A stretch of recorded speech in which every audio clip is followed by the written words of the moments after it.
Gente, muito boa noite a todos os irmãos aqui presentes, irmãs, neste posto de assistência do Lar Espírita Chico Xavier. Hoje, 21 de agosto de 2026, vocês sabem que acontece a evangelioterapia, com tratamento espiritual, água fluidificada, dia do Evangelho. Hoje não é um dia diferente, né? Só o formato, mas a assistência é a mesma, certo? Porque vamos unindo os nossos pensamentos e os bons pensamentos. E essa alegria de estar todo mundo aqui, construindo o bem. Então, a equipe Amiga de Jesus pega todos esses fluidos e transformam em remédios para todos nós que necessitamos de alguma forma. E os demais a quem a gente pensar. Gostaria muito de saudar a todos. E a gente, hoje como tema do Homem no Mundo, a palestra com o nosso querido e amigo, irmão, Cosme França. Iniciamos, né, com as minhas saudações.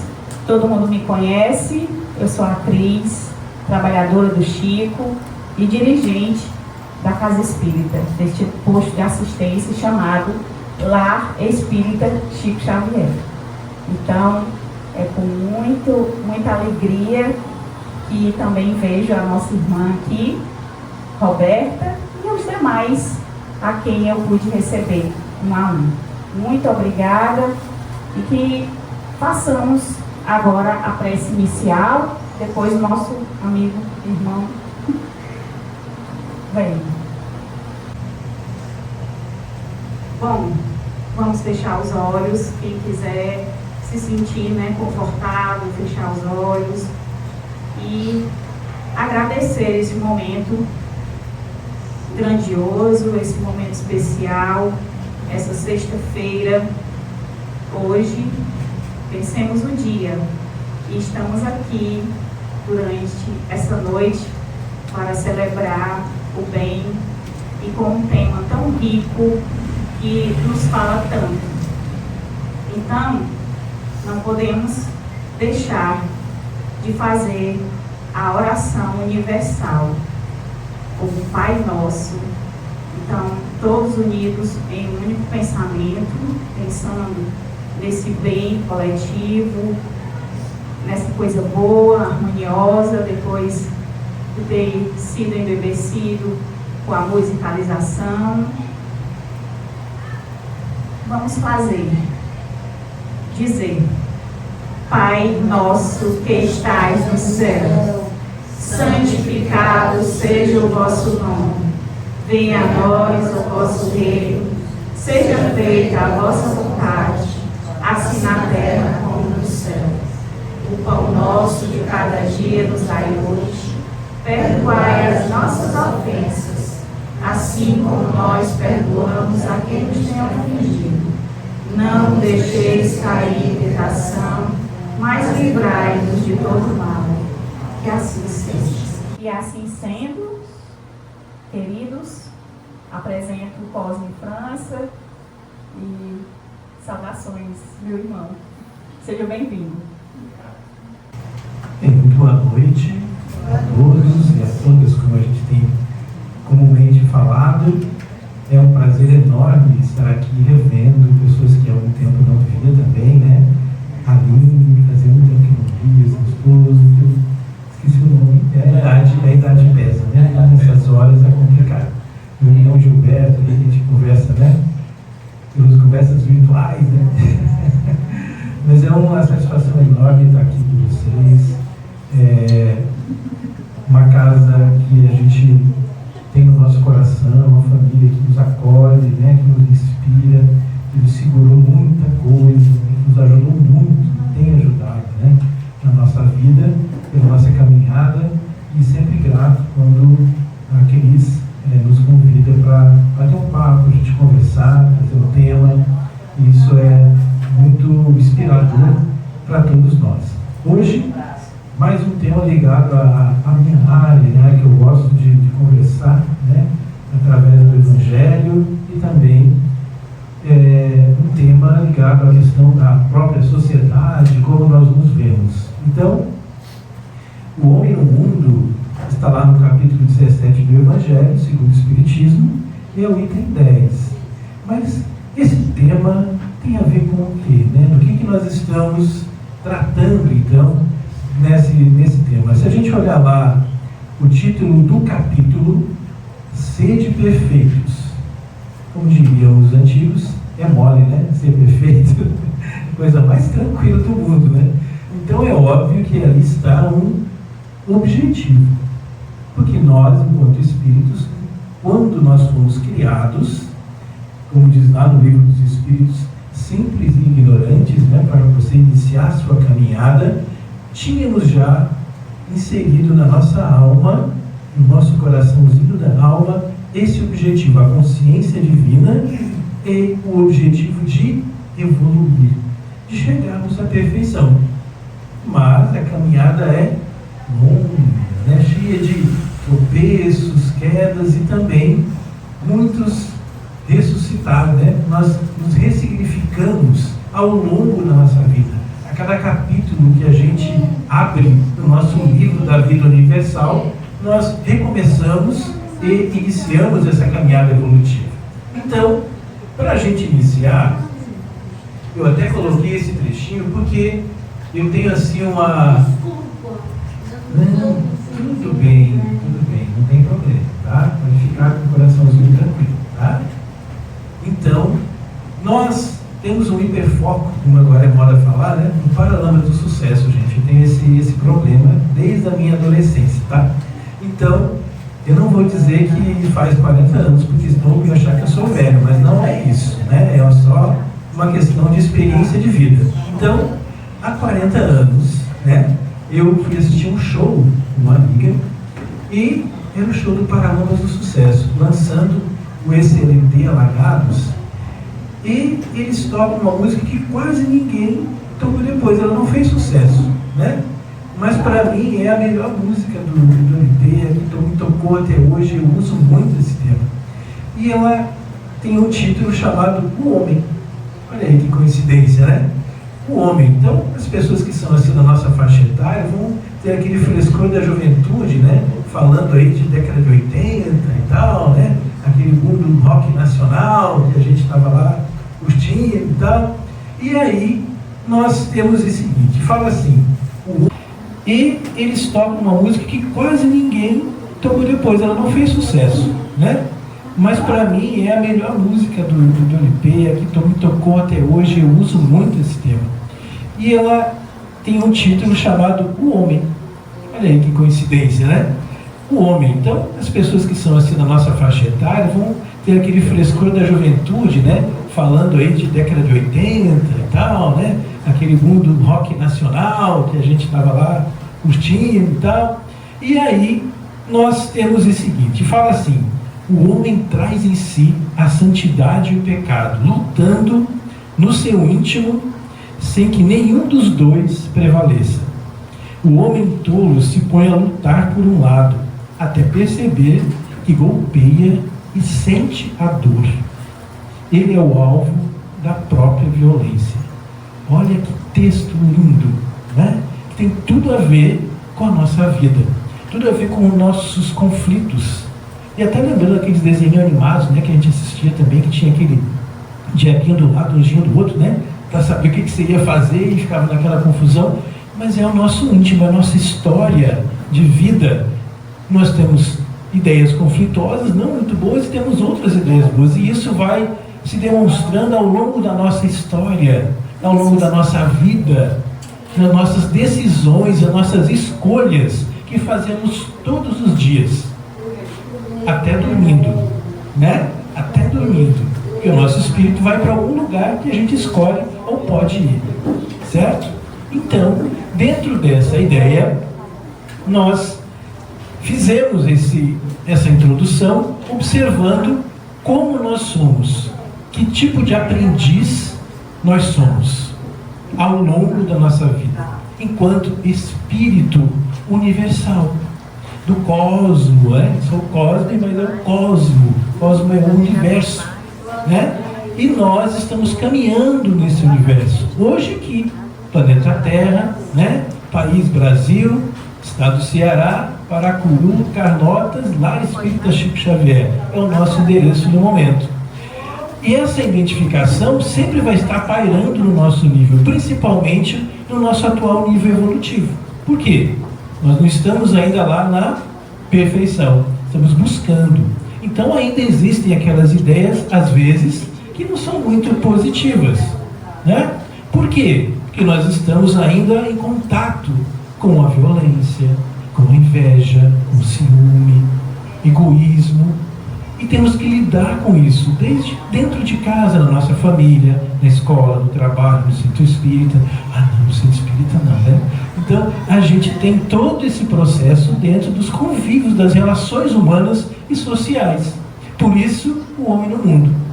E como Kardec e os espíritos pensaram em tudo, está lá no Evangelho. E aí, como é que eu vou lidar com o mundo? Será que eu vou me isolar e eu vou conseguir ficar perfeitinho? Porque eu não vou fazer nada de mal, né? Se eu ficar todo escondidinho lá, passar a encarnação todinho isolado, né? Na minha caverninha, tá tudo bem? Aí os espíritos vão dizer, não, né? Por quê? Porque tem que fazer o bem. É como você estudasse e tem que fazer a prova. A prova é o quê? É a relação com o outro. Com a esposa, com o namorado, com a filha, com o vizinho, com o colega de trabalho, com a sogra, né? Então, essas relações todas é que vão construir quem você é, quem eu sou enquanto espírito. E esse caminhar é exatamente o que nós vamos trabalhar hoje aqui. Como que nós vamos lidar com isso? De que forma eu devo, então, analisar o meu caminhar todos os dias baseado em quê? Eu tenho aqui o Evangelho com várias lições que eu posso ir assimilando e colocando no dia a dia. Ou não, que nem sempre eu vou conseguir. E tudo bem. Esse é o detalhe que o Espiritismo traz. Porque muitas religiões passaram e tentaram controlar os seus fiéis, usando inclusive a violência. Quem estudou, quem lembra, né, da Inquisição, de todo aquele processo. Mas será que aquilo já passou totalmente? Se a gente lembrar, as mulheres eram as bruxas, né? É aquelas pessoas do mal, porque muitas não concordavam com aquela brutalidade com que eram tratadas. Outras médiuns fantásticas, né? E aí eram colocadas na fogueira para purificar o mundo. E o que mudou hoje? Em terras de feminicídio, dizer que mulher não pode votar, estamos no século XXI. E ainda tem gente pensando assim, porque a gente evolui de certa forma e outros não. A gente evolui às vezes em conhecimento, mas em outras coisas não, né? E nem sempre essa evolução ela é linear, né? Puxa, tudo bonitinho assim, tem coisas que vão ficar lá atrás. Até a gente mesmo, né? A gente vai mudando, aprendendo e vai evoluindo aos poucos. Então, essa reflexão a gente precisa fazer à luz da doutrina espírita. E aí, na pergunta 769 de O Livro dos Espíritos, tem uma pergunta dizendo assim: concebe-se que, como princípio geral, a vida social esteja nas leis da natureza, mas, como todos os gostos, são também naturais, porque o isolamento absoluto seria condenável se o homem encontra nele satisfação. Então, aquelas pessoas que gostam de ficar isoladas, tudo bem então, né? Aí os espíritos vão responder, que só uma participação, uma partinha da resposta. Diz assim: satisfação egoísta. Ixi, dói, né? Deus não pode considerar agradável uma vida em que o homem se condena a não ser útil a ninguém. Opa! A 7, item 10 diz assim: não julgueis, todavia que exultando incessantemente a prece e a evocação mental pretendamos vivais uma vida mística, que vos concebe fora das leis da sociedade onde estáis condenados a viver. Não. Vive com os homens de vossa época, como devem viver os homens. Sacrificai as necessidades, mesmo as frivolidades do dia a dia, mas sacrificai com um sentimento de pureza que os possa santificar. Ele está dizendo o que para a gente? Não precisa você se isolar, se esconder do mundo, mas também não precisa fazer tudo que todo mundo faz, né? Nem tudo me convém, como diria pela frase. Aí está o segredo do bom senso e da racionalidade da doutrina espírita, que tinha em Kardec o bom senso encarnado, que é a lógica do bom senso. Nada no espiritismo é proibido. Mas, porém, contudo, você precisa entender o que é adequado ou não para você e para o outro. Os exageros, até beber água demais, faz mal. Então, esse bom senso é o equilíbrio que devemos buscar no dia a dia, seja na educação do filho, seja no trabalho, seja na alimentação. E hoje nós temos uma gama enorme de informações para que a gente possa seguir de maneira equilibrada. Hoje, exercício físico é remédio para todo mundo. Isso há anos atrás era impensável. Mas por quê? Porque fulano cortava lenha, outro carregava não sei o quê. Então, era uma atividade física não programada, mas era. A gente brincava pulando muro, subindo em árvore, né? Tinha atividade. Hoje é né? Então tem que ter o quê? Academia orientada para você poder fazer o que é óbvio que você não faz, mas é extremamente saudável e necessário para todos. Então, a gente entendendo isso, vai perceber que nesse item específico ele vai falar do quê? Ele vai falar de piedade, que é necessário fazer parte da nossa vida, que o nosso coração esteja aberto para entender o outro, porque nem sempre a gente pode querer fazer da nossa vontade a vontade do outro, ou transformar o outro naquilo que a gente quer. Então tem fase na vida, e eu passei por isso de maneira muito clara na minha adolescência, quando eu me deparei com o espiritismo. Eu queria que todo mundo fosse espírita. Olha essa coisa boa dessa, né? Então, em todo lugar que eu ia falar de espiritismo, até na escola. Isso, gente, falando ali da década de 80, que você contava espírita assim, no dedo, né? Então era muito raro as pessoas falarem que era. Hoje é mais, né? Então, na escola, eu queria transformar todo mundo em espírita na minha cabeça, porque eu achava que era para ser assim. Depois você vai passando e vai aprendendo que não é bem assim. A pessoa não necessariamente precisa ser espírita, precisa ser religioso, pode ser ateu, o que for. Os princípios, que são os mesmos para todos que estão no Evangelho, é que devem ser seguidos. Então, quando você tem isso, e que o seu pensamento é útil, que a semente que você planta e faz germinar nas pessoas do seu convívio também, começa a clarear um outro processo. Começa a ficar um pouco diferente daquilo que a gente estava pensando antes, do que outras religiões fizeram anteriormente, porque não entenderam como era. A mensagem é a mesma. O que muda é o entendimento. Mas é porque as pessoas eram más, cruéis, né? Talvez, mas o entendimento vai mudando com o tempo. E o livro dos Espíritos nos esclarece isso. Com a evolução, a nossa visão da mesma coisa se amplia. Essa lição que eu li agora para vocês, para poder estudar, para ser a semana tentando entender e desfinchar, eu aprendi coisas que eu nunca tinha pensado. Por quê?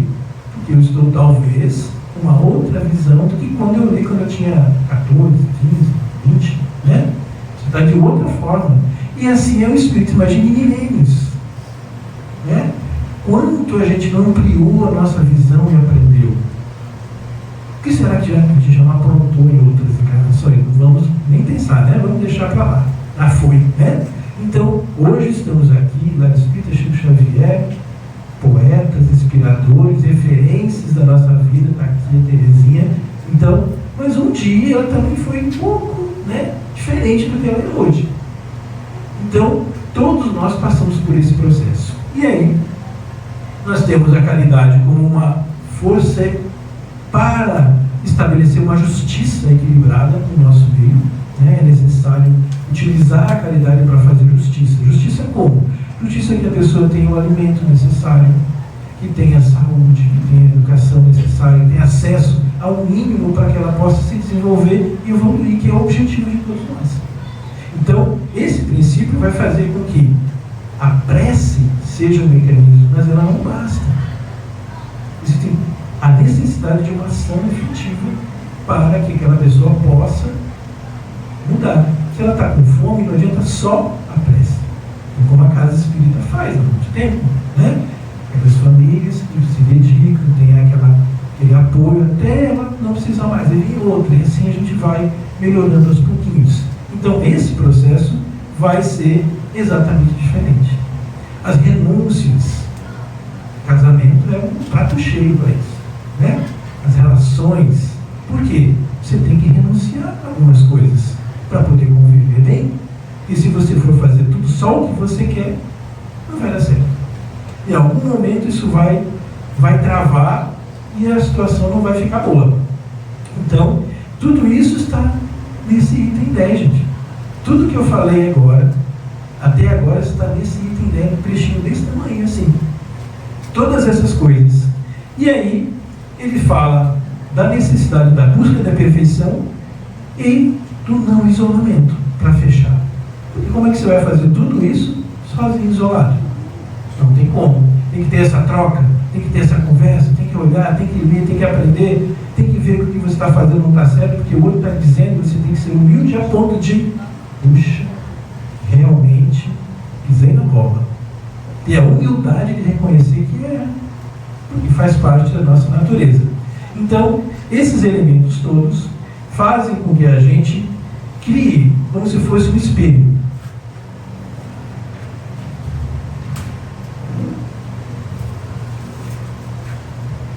E esse espelho está no outro que a gente convive. Sem esse espelho a gente não tem referência e você não consegue dilapidar, fazer com que você cresça nesse processo.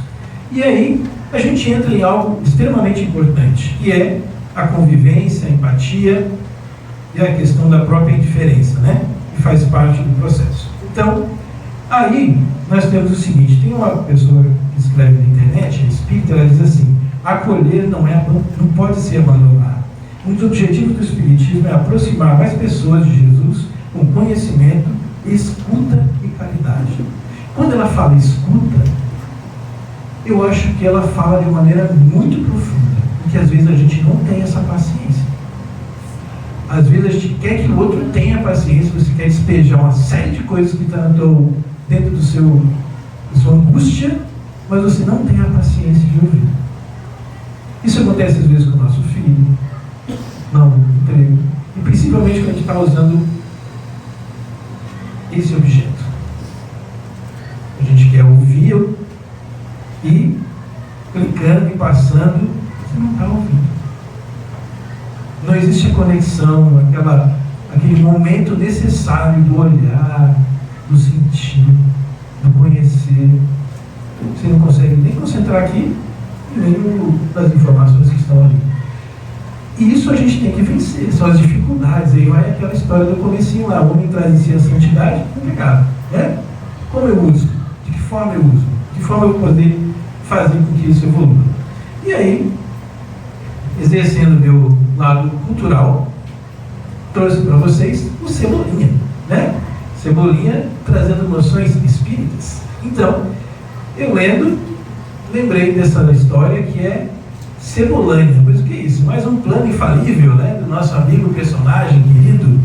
E então eu fui ler a história e é fantástico o que ele imagina aqui. Porque ele reflete um pouco esse pensamento egoísta, né? Porque ele quer ser o dono da lua, né? Não da lua, né? Então ele fica naquela disputa todo o tempo e planejando coisas em função de outra pessoa. Muitos de nós, infelizmente, fazemos isso no dia a dia. A gente não vive a nossa vida.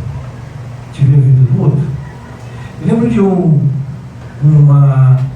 trecho de uma palestra do Rossandro Kling, em que ele diz que chegou em casa numa sexta-feira e o seu vizinho ao lado tinha comprado um carro novo.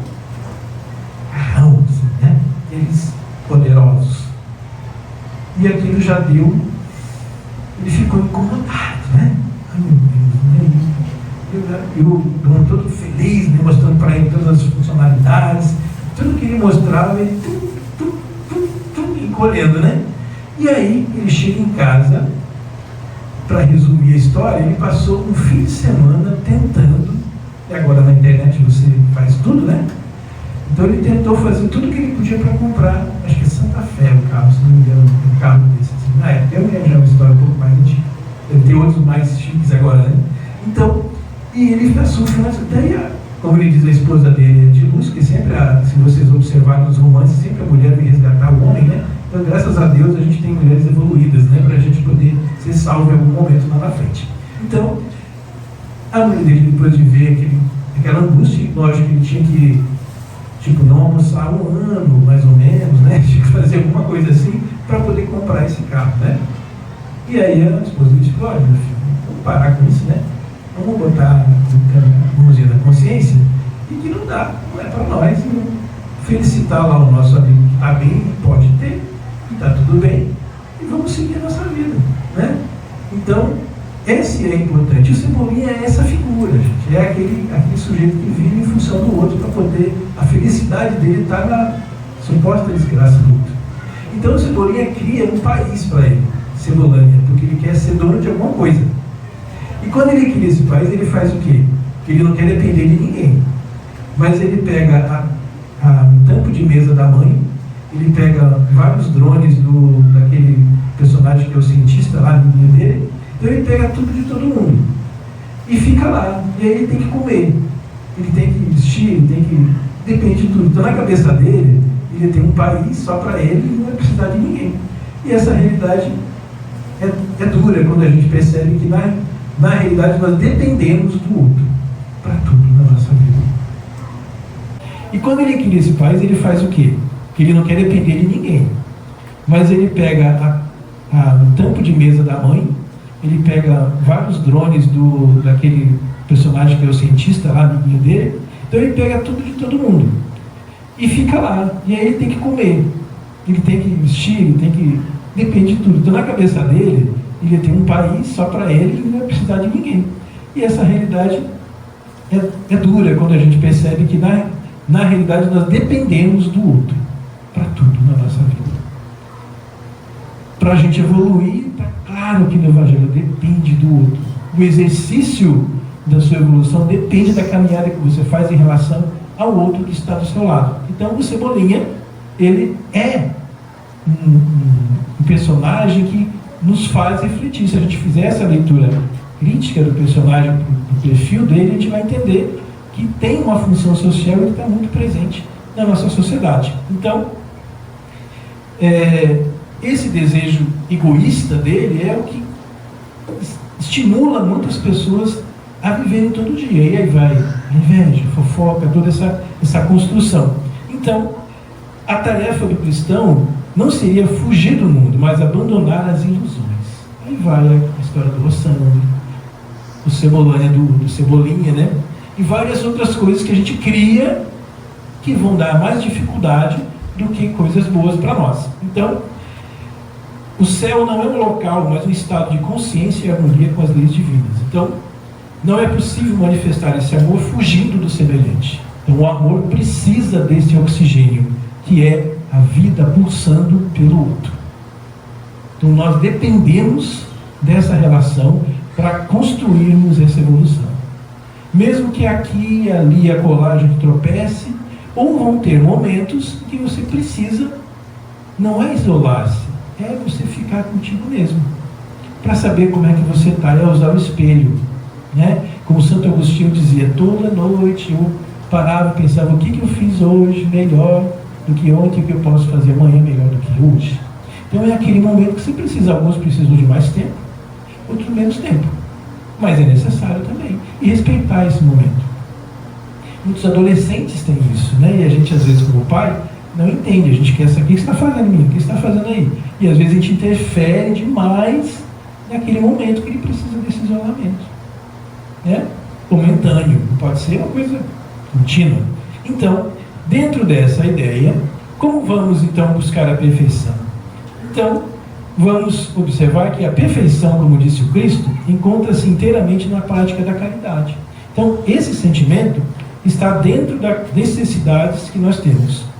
Aí diz assim: vive como os homens do vosso tempo, como devem viver os homens, sacrificai-vos as necessidades e as frivolidades de cada dia, como eu disse no começo. Aí tem um filósofo chamado Ortega y Gasset que diz assim: eu sou eu e minha circunstância.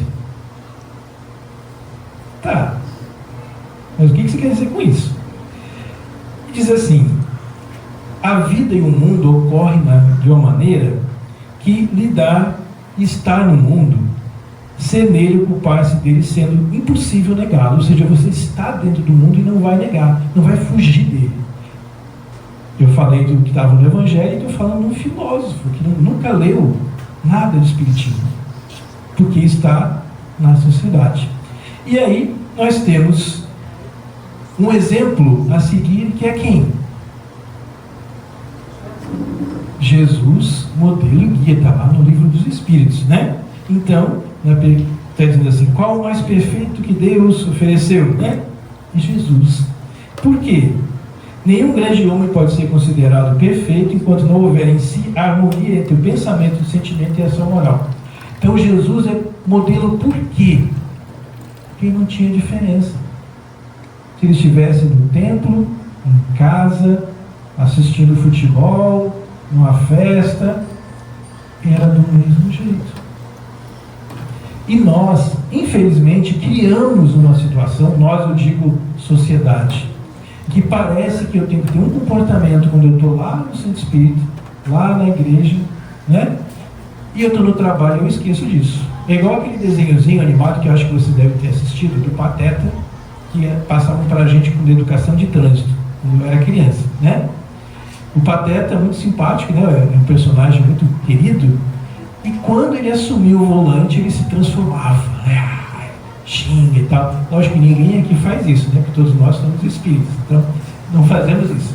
Então, esse personagem, ele se transformava porque tinha o poder do volante, do carro, né? Então, a pessoa ia passar na faixa e ele buzinava. Lógico que a gente não faz isso, não vemos isso acontecer na nossa cidade. Então, esse processo acontece por isso, porque nós adotamos várias faces por conveniência e esquecemos de ser transparentes, lógico, adotando o bom senso. Por quê? Não vamos ver de biquíni hoje no centro espírita, porque o ambiente não é esse. Então você não vai provavelmente de terno, né, na praia, você vai se adequar a isso. Mas eu digo de personalidade, de visão, de comportamento, né? Se você é alegre, simpático, pode ser aqui também. Você pode rir, você pode aplaudir, né? Da mesma forma. Então, esses conceitos que infelizmente vêm às vezes para o movimento espírita de maneira geral, porque são pessoas que trazem essas ideias de outros lugares. Não que eles fazem isso por maldade, porque eu quero, assim, porque é a cultura que ele aprendeu. E às vezes a gente demora para ir tirando as casquinhas, né? A gente continua, é como quando a gente morre. Só lembrando que a gente morre, tá, gente? Normal isso, tá? Faz parte. Estamos no centro espírita, tá? Não se assuste, não foram. Então, quando a gente morre, nós vamos ser o mesmo. O Gilberto vai ser o mesmo Gilbertão, né? Assim que ele desencarna. Então não é essa mudança radical. Pronto, agora já é o São Gilberto, né? Então pronto, agora já está, né? Já aumentou. Não é assim. Kardec falou isso várias vezes, né? O espírito mantém a sua personalidade até que ele possa, com o tempo, né, vai clareando as ideias e tal, e só vai saber se ele evoluiu, se ele volta para encarnar. Jesus encarnou várias vezes para poder chegar onde ele chegou. Então, esse processo é natural, não tem nada de errado nesse processo, nada de errado com o que a gente está fazendo na nossa vida. Então, dentro dessa ideia, nós temos o ser como construção universal e o próprio reflexo social. O que é isso? Leon Denis, que era um espírita contemporâneo de Allan Kardec na França, inclusive dizem as mais lindas fofocas, gente, ó, atenção, essa é inédita. Leon Denis seria, segundo informações dos espíritos, caso Allan Kardec não abraçasse a missão, Leon Denis seria o Kardec, ele seria o responsável para levar adiante a doutrina espírita. Então, um espírito de bastante envergadura para enfrentar essa situação, como Kardec também era. Existiam outros, né? E ele diz assim, com a visão de vida e de sociedade do espírito: o verdadeiro progresso é o progresso da alma, que se faz por dentro, e não das civilizações passageiras. Ele diz assim: a ciência engrandece o homem, mas é a consciência que o eleva. Olha que coisa linda, né? A ciência engrandece o homem, mas é a consciência que o eleva. A verdadeira grandeza é uma ascensão silenciosa, invisível aos olhos, mas luminosa à alma. Vou até ler de novo. A verdadeira grandeza é a ascensão silenciosa, invisível aos olhos, mas luminosa à alma. Então, não é uma evolução que acontece soltando fogos, né? Fazendo malabarismos. É um feijãozinho com arroz do dia a dia. É trabalhar todo dia, como antigamente se falava de formiguinha, né? Então, isso é que vai garantir a nossa evolução. É um passinho de cada vez, seguro, um tijolinho a tijolinho, nessa construção. Essa pressa de ser perfeito, ela vai faltar base. É como aquela famosa dieta da segunda-feira, né? Pronto, segunda-feira comecei a dieta, não como isso, porque terça-feira ele termina a dieta porque não consegue mais continuar, né? Então não adianta, tem que ser um processo de reeducar a sua mente. E aqui é uma reeducação da alma, aquilo que eu preciso fazer com esse objetivo de evoluir. Aí eu tenho que vir ao centro espírita todo dia, tenho que passar 7 dias aqui, nem que eles abrem o centro que eu tenho que evoluir, né? Não é assim. A vida é completa, é o trabalho, é a família, é o lazer, né? Tudo isso faz parte da evolução, e tudo isso tem aqui, gente. O Evangelho, o Livro dos Espíritos. Tudo isso estava lá, escrito no século XIX já, muita coisa que estão discutindo hoje, lá já estava. Está aqui, está aqui, consulta aqui para você ver. Trabalho, lazer, a família, tudo isso estava lá composto para a gente entender. Estamos buscando esse entendimento e essa compreensão. Então, dentro dessa ideia, a gente tem essa evolução. Deixa eu ver o horário para não perder aqui. Então, eu estava olhando ali, mas o horário não estava andando, deixa eu não me perder no horário. Dentro dessa ideia muito clara, a gente tem então um outro espírita também conhecido, que é Herculano Pires, também um escritor brasileiro, né? Que na década de 60, 70 foi um arauto, um dos primeiros escritores assim, que não é médium, né? Médium psicografia, que ele pesquisava, escrevia, dava opinião, né? Então ele desenvolveu muito isso, fez vários livros. Quando o espírito se materializa, então tem um milagre que a gente, e sempre é relatado isso no uso do espírito, mas é porque o que compõe a materialização, né, do ectoplasma e tal, é a mesma luz natural, na natureza, que faz o vagalume brilhar, por exemplo, né? Como o vagalume a gente não dá muita importância, mas o espírito, é a mesma essência, né? Só porque realmente deve ser fantástico, falando das pesquisas, das conversas, né? É uma coisa que é muito interessante, mas é a mesma luz. Então, quando coloca aqui, é que não precisa aquela coisa que a mão esquerda não sabe que é a mão direita, né? Então, não há necessidade de se divulgar tudo que faz, né? E nem é você falar que evoluiu. Hoje eu estou evoluindo, né? Hoje eu estou podendo. Então, não é assim. É um processo contínuo, como eu disse, tranquilo. E ele fala assim: o bem não faz propaganda, ele age no íntimo das almas. Eu acho fantástico esse pessoal, porque eles conseguem falar tanto. Bem resumido, né? vezes a gente fala 1 hora e não consegue falar com a profundidade que o Hermano Pires consegue. Ele diz aqui, disse tudo já, né? Então, o bem não faz propaganda, ele age no íntimo das almas. Então, esse processo é nesse sentido que a verdadeira grandeza moral e a inspiração, né? Inspirar o bem de deixar sementes que brotam aos poucos para que tornem homens superiores. Dentro dessa ideia, a gente vai para os exemplos da nossa vida, do nosso dia a dia. Eu tive o privilégio de conhecer algumas pessoas, meu pai e minha mãe, né? Eu tive que conhecê-los para poder nascer, né? Mas assim, a nossa história é muito vinculada à questão da espiritualidade, é muito engraçado. Minha mãe era uma médium, como assim, fantástico desde criança. Ela via espíritos, via freira, e apanhou muito por causa disso, porque imagine isso lá, década de 30, 40, né? Como seria? Hoje já seria assim, imagine na época. E meu pai ateu. Como que se deu essa junção? E eu virei espírito. Muito interessante isso, né? Então, dentro dessa confusão toda, a minha irmã mais velha, também na sua adolescência, começou a ver alguma coisa e tal, não conseguia dormir direito. E aí meu pai, com muita raiva, disse, vá dormir com a sua mãe, que eu fico aqui, né? Eu sou tal.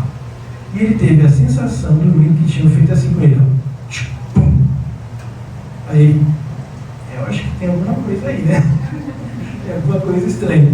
Então começou isso, e até que um dia a minha avó se manifestou, né, na minha mãe, conversando com ele, porque ele tinha voltado para visitar a família, e tinha uma intriga de família lá e tal, e parece que o irmão dele queria fazer alguma coisa lá, e aí ela deu uma orientação para ele, que era melhor eles irem para voltar, para não ficar ali, não valia a pena ficar ali, porque não havia aquela afinidade, né? E não era interessante, deu todas as orientações, falou de coisas que ele, da relação deles, que ela não tinha como saber, minha mãe foi antes, e aí ele se convenceu por ali que tinha alguma coisa diferente. E quando ele foi para Curitiba, que ele trabalhava no Ministério da Saúde, né? Quando ele foi para Curitiba, escolheu Curitiba porque lá tinha faculdade e tal. Eles lá, coincidentemente, ele foi trabalhar num local em que a pessoa que trabalhava com ele era espírita. E aí convidou para ir no centro espírita, e aí foi para lá. Aí comecei a minha vida pequenininho, centro espírita, atrapalhando tudo, fazer palestra, né? Tinha um sapatinho ortopédico, e eu andava para lá e para cá, e eles eram muito pacientes, eu acho que eles evoluíram muito por minha causa, né? Para aguentar alguém fazer isso, a palestra tudo, né? Aí, por destino, eu virei palestrista, né? Graças a Deus ninguém faz isso, né? Então, essa foi o contato. E como que eu virei espírito? Eu fui ver, ainda nesse bolo todo, eu fui passar, teve um momento que eu fui umbandista, a família foi toda para Umbanda, Curitiba, e eu ainda jovem, né? Assim, jovem nem criança, 10, 11 anos, porque eu era Cosme, gente. No sul é muito legal isso para quem é Cosme, porque tem aquelas festas, para quem gosta de comer, e você vai lá, como seu nome é Cosme? Opa, então você vai com a mesa separada, porque você é Cosme, né? Então já tem um benefício. Vamos lá, né? E o meu nome veio de um sonho da minha mãe com um espírito que se apresentou como um espírito protetor da família. Dizia para minha mãe, se for homem, você põe meu nome, Cosme. Ela disse, não, porque toda a minha família é com V. Vladimir, Valdeir, tudo com V. Por isso que eu tenho um nome que ninguém sabe quem é, que é Valteiriz. Eu não uso porque ninguém conhece que falar esse nome. Eu não sei de onde que tiraram, culpa dela. Aí eu uso só Cosme França, porque se colocar é Valentino, qualquer coisa, menos o nome certo. E aí, que foi nesse sonho, ela coloca isso no meu nome, e esse espírito várias vezes se manifestava dando orientações para a família. Então, por conta dela ser média, a gente não tinha um centro espírita próximo e tal. E depois, quando a gente começou, e eu fui para uma cidade, né, e começamos a frequentar o centro espírita que foi aberto perto de casa, essas manifestações foram cessando, porque ela passou aí no centro espírita, no Mediú, e não tinha mais a necessidade, né? Então, e sempre houve essa manifestação, essas orientações familiares com ele, que era Cosme também, né? Assim, deu meu nome, é uma homenagem a esse espírito protetor da nossa família. Então, a minha história toda foi ligada ao espiritismo. Eu, porém, acabei virando espírito, né? Não tinha para onde correr, não tinha para onde eu ser diferente mesmo. Então, essa ascensão toda é a essa construção que a gente faz de acordo com o que a gente escolhe no tempo. Então, o espírito é um aprendiz do tempo. Então, isso que a gente precisa entender.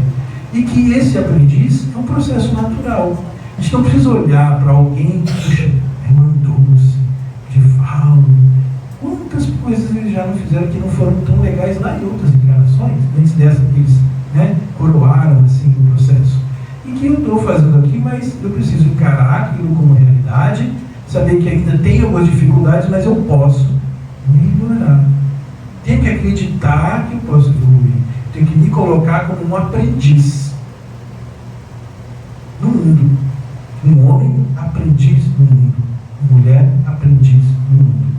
Então essa realidade, essa consciência precisa estar impressa na minha alma para que eu possa caminhar com segurança por todo o universo. Para que a cada encarnação eu abra meu olhinho ao primeiro choro, aos primeiros passos que eu der, sejam no caminho dessa substância chamada luz. Que a nossa alma pulse pelo outro. Que o amor seja a essência fundamental do meu caminhar. Porque sem ele eu não consigo respirar. E é esse entendimento que vai fazer com que aquelas chagas, fazer com que aqueles ódios, vinganças, egoísmos, eles não vão cessar de uma hora para outra, mas eles vão diminuindo, ficar bem pequenininho, para que possa dar vazão à compreensão, à caridade, ao bem, ao sorriso, à amplitude de pensamento e de consciência do nosso ser individual com o outro. Então, esse abraçar o mundo é que faz com que a gente se reconheça enquanto um ser individual, mas participante de uma coletividade, de várias coletividades. Aqui é uma. A nossa família biológica é outra. O nosso trabalho, as relações de amizades sociais que tem é outra. E como que eu estou me colocando aí? Como que eu posso, que eu estou me apresentando às pessoas? E como eu estou me apresentando a mim mesmo? Como é que eu me reconheço? Como é que eu paro para pensar sobre isso? Quem eu sou? Quem eu estou apresentando o personagem Cosme para as pessoas? Para que nesse mundo, com tantas coisas que a gente vê, violências, agora aí, o reflexo dos nossos descasos enquanto humanidade, com o super-elminho, muito crítico, já começando a dar prejuízos, como eu vou lidar com tudo isso? Enquanto espírita.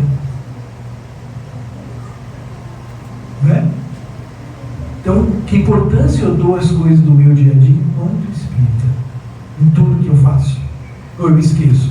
Só vou lembrar na sexta-feira, quando eu chegar lá e dar um abraço na crise de novo, aí opa, agora eu tenho que me comportar bem direitinho. Não, assim eu não vou evoluir. Eu não vou cumprir com o objetivo que eu tenho quando eu nasci.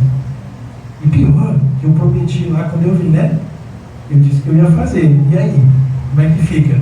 Então, essa construção, ela nos traz um objeto muito bacana, que é assim: como verdadeiras pedras preciosas, necessitamos de polimento para brilhar. Então, isso é uma frase que eu li assim, muito bacana, que mostra a essência do que nós somos.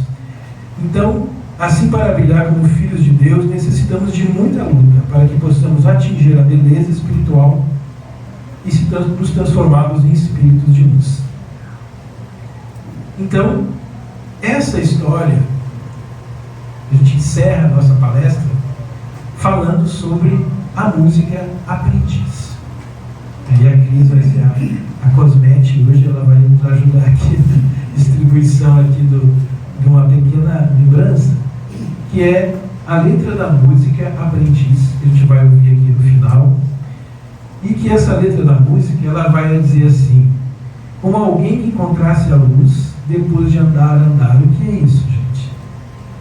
É o espírito nas suas várias reencarnações, andando, buscando essa luz da evolução.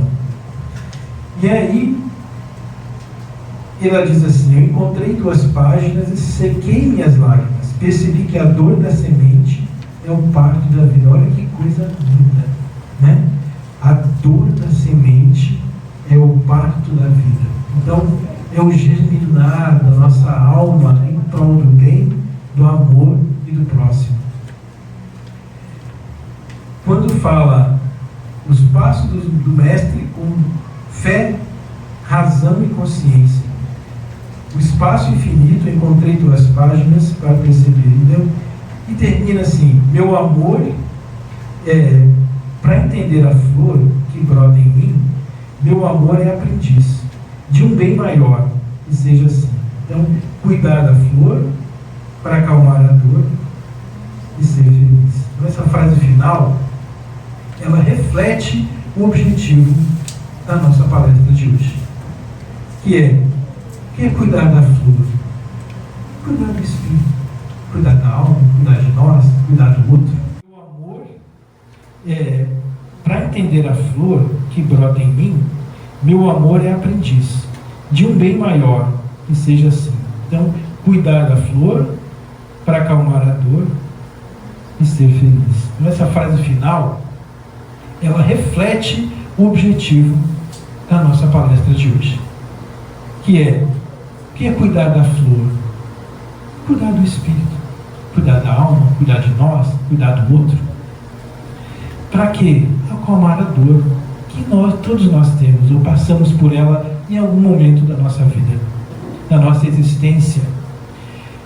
E é necessário acalmar para poder respirar, ganhar força e superar aquele obstáculo, aquela dificuldade, aquele desafio. E o objetivo final, importantíssimo: ser feliz. Você talvez não possa ser feliz hoje, agora, mas você pode ter momentos cada vez maiores na sua vida de felicidade. Por quê? Porque às vezes a gente coloca essa felicidade em coisas tão grandiosas, e às vezes você, como diz no próprio Evangelho, Deus está presente no ato de respirar.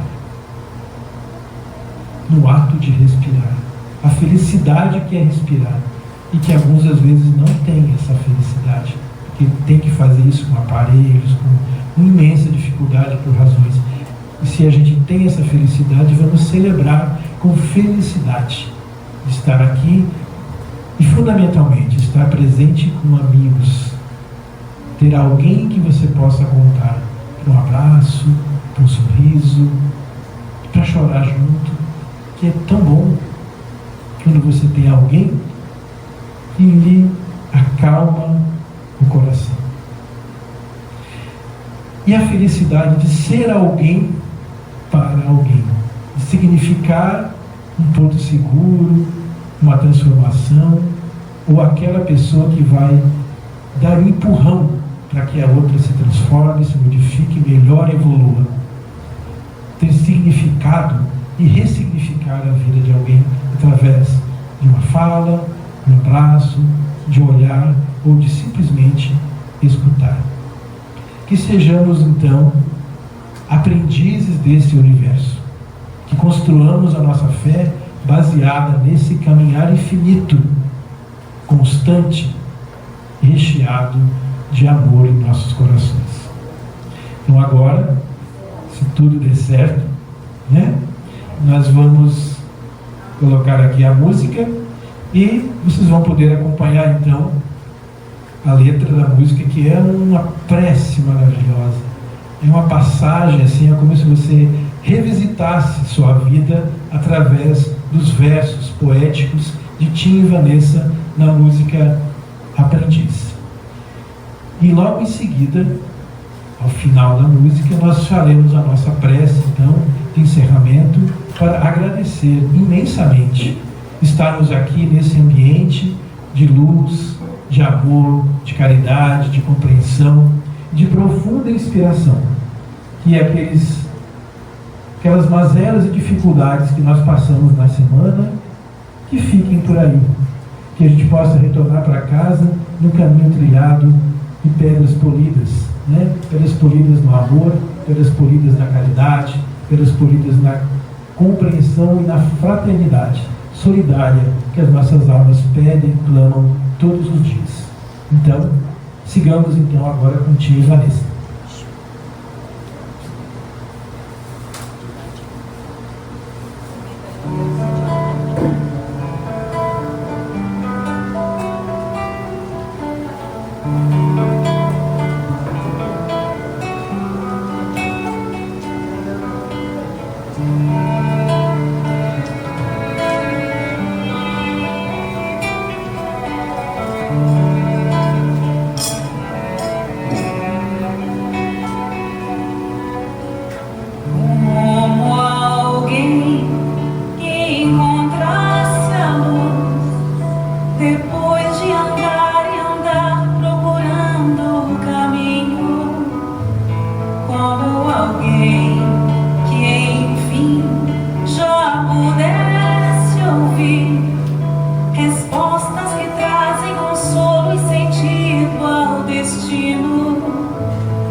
Então agora, depois dessa prece já feita de uma música inspirada por Tia Vanessa, inspirada pelos espíritos superiores, para quem quiser fechar os olhinhos, lembrando que nesse momento também todos mantenham-se concentrados para que possam receber o passe coletivo, renovando suas energias, acalmando os vossos corações, nossas almas, inspirando-nos para a luta diária, para o cotidiano, nessa reconstrução diária de busca evolutiva.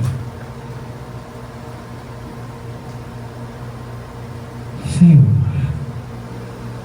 nós, como aprendizes, lhe rendemos graças nesse momento, pedindo para que acalme as dores marcadas pelo tempo, que inspire nossos corações e almas, que possamos pulsar o amor em essência a cada dia, que olhemos para o outro como fonte inspiradora do bem, que construamos a cada passo, a cada sol, a cada amanhecer, laços fortes de afeição e solidariedade na busca do aprendizado.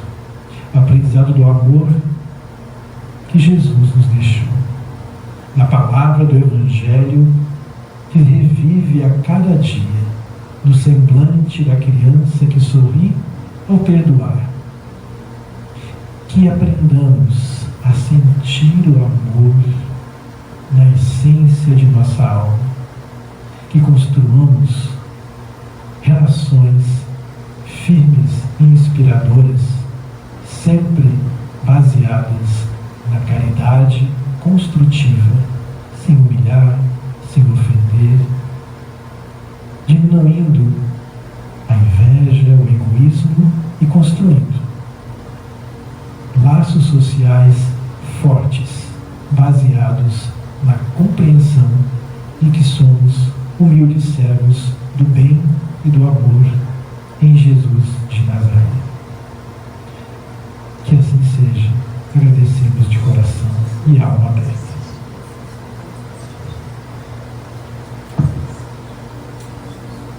Gente, obrigado. Estou muito emocionado aqui. E não sei porquê, mas foi uma semana bastante complexa para chegar aqui hoje. Eu acho que era necessário.